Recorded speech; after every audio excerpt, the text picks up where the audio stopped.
आदित्य की मुलाकात नीलम नाम की एक लड़की से हुई। पहली नज़र में ही आदित्य को नीलम से प्यार हो गया। जिस दिन आदित्य नीलम से मिला, उस रात आदित्य पूरी तरह नीलम के बारे में ही सोचता रहा। आदित्य उसे भूल ही नहीं पा रहा था। नीलम भी आदित्य को पसंद करने लगी थी। दोनों रोज मिलने लगे, दोनों एक साथ काफ़ी टाइम स्पेंड करने लगे। दोनों एक दूसरे के प्यार में पूरी तरह डूब चुके थे। पर पता नहीं अचानक से नीलम को क्या हुआ। नीलम आदित्य से कम मिलने लगी। आदित्य का फ़ोन भी कम रिसीव करने लगी। कभी कभी तो फ़ोन उठाती ही नहीं। कभी उठाती तो कहती, मैं अभी बिज़ी हूँ, मैं तुम्हें बाद में फ़ोन करती हूँ। आदित्य नीलम के इस बिहेवियर से परेशान हो चुका था। आदित्य को लगने लगा था कि कहीं नीलम को कोई दूसरा लड़का तो नहीं मिल गया है। इस बारे में आदित्य ने नीलम से कई बार बात करने की कोशिश की, लेकिन नीलम हर बार ऐसा कुछ नहीं है कहकर टाल देती थी। एक दिन आदित्य अपने कुछ दोस्तों के साथ क्लब गया हुआ था। आदित्य अपने दोस्तों के साथ डांस कर रहा था। तभी आदित्य की नज़र नीलम पर पड़ी।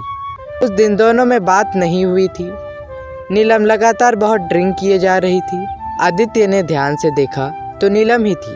तभी आदित्य नीलम के पास आया और नीलम का हाथ पकड़कर क्लब से बाहर ले गया। आदित्य, छोड़ो मुझे, कहाँ ले जा रहे हो? मुझे और ड्रिंक करनी है। ये बात नीलम ने नशे की हालत में कही। तभी गुस्से से आदित्य ने कहा, चुप, एकदम चुप। तुम समझती क्या हो अपने आप को? तुम इतनी ड्रिंक क्यों कर रही हो? तुम्हें क्या हो गया है और मुझसे दूर क्यों रहती हो? आज क्लब आने से पहले बताया भी नहीं। नीलम पूरी टल्ली हो चुकी थी। उसे ठीक से चलना भी नहीं आ रहा था। तभी नीलम ने उसका अंगुली आदित्य के मुंह में रखी और नशे की हालत में कहने लगी, कितनी बातें करते हो तुम? तुम्हें पता है मैं आजकल तुमसे दूर क्यों रहती हूँ? उसने इमोशनली हंसते हुए कहा, मुझे कैंसर है। मैं बहुत जल्द सबको छोड़कर बहुत दूर चली जाऊंगी, इसलिए मैं सबसे दूर रहने की कोशिश कर रही हूँ। पर साली, ये इश्क बहुत ही कुत्ती चीज़ है। मैं तुमसे जितना दूर रहने की कोशिश करती हूँ, उतना ही पास आने का मन करता है। मैं तुम्हारी याद को मिटाने के लिए शराब का सहारा ले रही हूँ। मैं बहुत जल्द तुम्हें छोड़कर चली जाऊँगी। मैं जाने से पहले तुम्हें कोई दुख नहीं देना चाहती, इसलिए तुमसे दूर रहती हूँ ताकि तुम्हें कोई और मिल जाए। आदित्य, मैं तुम्हें यहाँ अकेले छोड़कर नहीं जाना चाहती। प्लीज़ मुझे रोक लो, प्लीज़ मुझे रोक लो। यह बोलते बोलते ही नीलम नशे के कारण सो गई। उस वक्त आदित्य ने नीलम को जगाने की बहुत कोशिश की, लेकिन नीलम नहीं जागी। तभी आदित्य नीलम को अपने कार में सुला दिया और घर लाने लगा। रास्ते में आदित्य को नीलम की कही हुई वो बात याद आने लगी जो नीलम ने बताया था। नीलम की बातों से आदित्य की आंखों से आंसू निकलने लगा। आदित्य पूरे रास्ते बस रोते हुए नीलम को देखे जा रहा था। आदित्य नीलम से बहुत प्यार करता था। उससे जुदा होने की वह सोच भी नहीं सकता था। उसकी कैंसर वाली बात से उसे रोना आ गया। आदित्य पूरी रास्ते नीलम को ही देखकर रो रहा था। कुछ ही देर में आदित्य अपना घर पहुंच गया। आदित्य नीलम को अपने कमरे में ले गया और लिटा दिया और उसके सामने बैठकर उसके सिर को सहलाते हुए उनके साथ में बिताए हुए पल को याद करने लगा। रात को आदित्य कब सो गया उसे पता ही नहीं चला। अगले दिन जब नीलम की नींद खुली तो उसने देखा वह आदित्य के घर में थी। आदित्य भी उसके बगल में सोया हुआ था। नीलम को कल के बारे में कुछ याद नहीं था। तभी नीलम आदित्य को नींद से उठाने लगी। आदित्य उठ गया तो नीलम पूछने लगी, मैं यहाँ कैसे पहुँची? क्या हुआ था कल रात? मुझे कुछ याद क्यों नहीं आ रहा है?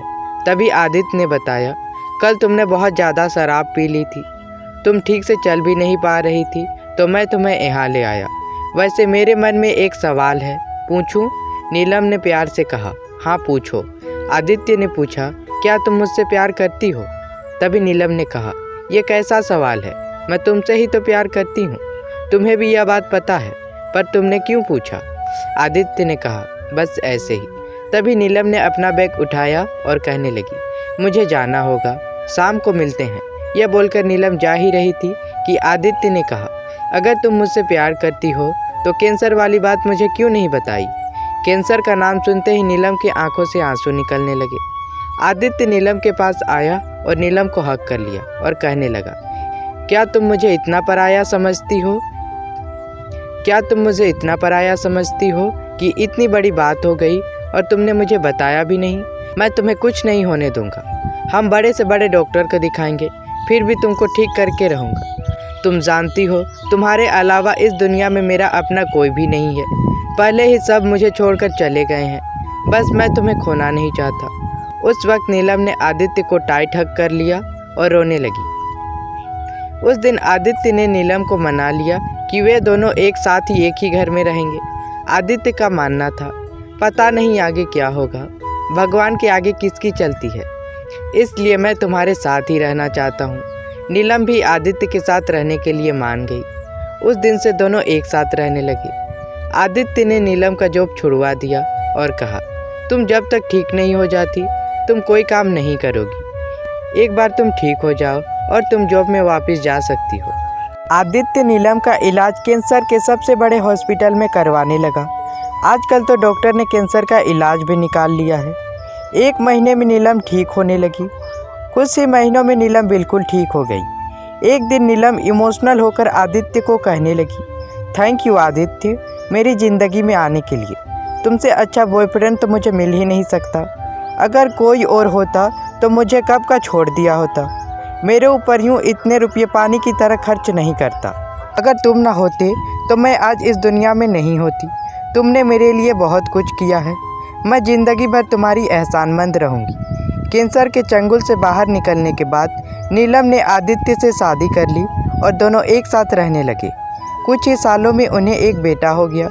अपने बेटे के साथ वे खुशी खुशी ज़िंदगी बिताने लगे। अगर आपको मेरी यह कहानी अच्छी लगी तो वीडियो को लाइक करें, शेयर करें और मेरे चैनल को सब्सक्राइब करें ताकि मेरी आने वाली वीडियो सबसे पहले आप तक पहुंचे।